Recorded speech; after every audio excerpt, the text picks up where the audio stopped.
My country is being tested by this hailstorm called Super Typhoon Haiyan. We remain uncertain as to the full extent of the damage and devastation as information trickles in agonizingly slow manner because power lines and communication lines have been cut off and may take a while before they are restored. The initial assessment showed that Haiyan left a wake of massive destruction that is unprecedented, unthinkable, and horrific. And the devastation is staggering. I struggle to find words even for the images that we see on the news coverage. And I struggle to find words to describe how I feel about the losses. Up to this hour, I agonize, waiting for word to the fate of my very own relatives. What gives me renewed strength and great relief is that my own brother has communicated to us and he had survived the onslaught. I speak for my delegation, but I speak for the countless people who will no longer be able to speak for themselves after perishing from the storm.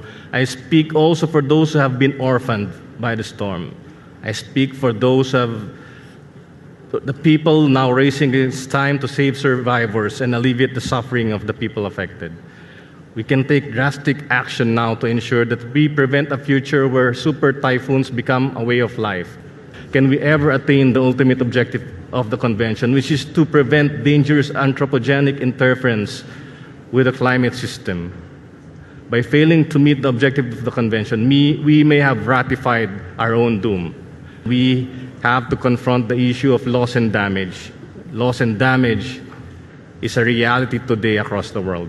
We cannot solve climate change when we seek to spew more emissions. In solidarity with my countrymen who are struggling to find food back home, and with my brother who has not had food for the last 3 days, with all due respect, Mr. President, and I mean no disrespect for your kind hospitality,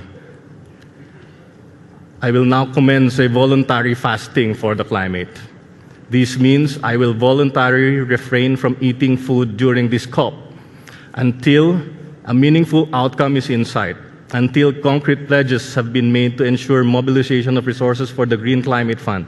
We cannot afford a fourth COP with an empty GCF. Until the promise of the operationalization of a loss and damage mechanism has been fulfilled, until there is assurance on finance for adaptation, until we see real ambition on climate action in accordance with the principles we have so upheld.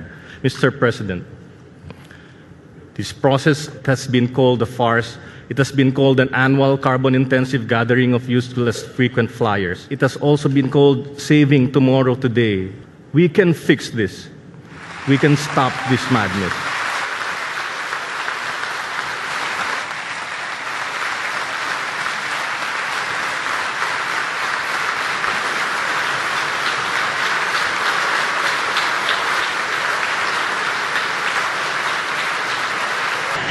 Thank you, Philippines, for your great speech.